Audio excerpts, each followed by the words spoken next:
Well, today we honor all those who have served our country. Typically, big in-person celebrations would be taking place across the valley, but of course, this year that is not the case. But Channel 5's John Paul Barajas found some events that you can join in on to honor our heroes.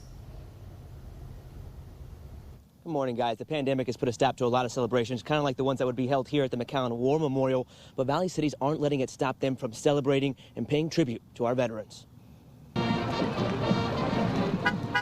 Red, white, and blue for as far as the eye can see.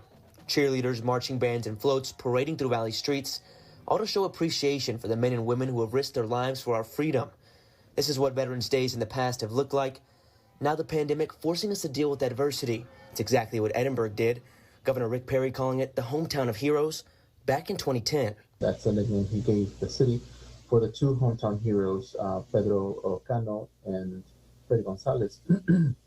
There are two Congressional Medal of Honor recipients. Most cities don't have one recipient. Some cities just have one, but there's not that many cities in the nation that have two recipients.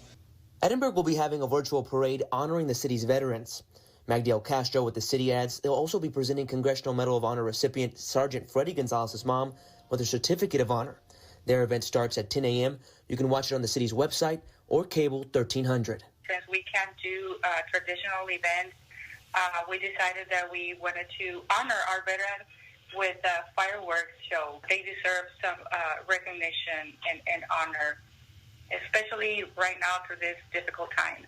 FAR Assistant City Manager Hilda Pedraza says their city is opting out of a parade as well, but will have fireworks shows on both the north and south sides of the city starting at 9 p.m. They invite people to come out to the locations on your screen to go get some food and a better view, but you are asked to stay in your car. They'll have about 1,200 parking spots available. It is first come, first serve.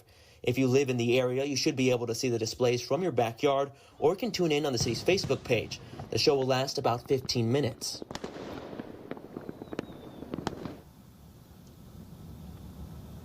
We'll also have a virtual tour of the memorial here on our website after the newscast. It's a good way to remind you of some things. For me, one thing that it reminded me is that in World War II, nearly 300,000 men and women lost their lives, making this day that much more important to celebrate and remember. Some other things going on today. Harlingen is having a virtual ceremony. That starts at 11 a.m. and Rio Grande City will be having a drive-through luncheon for veterans. That'll be tomorrow.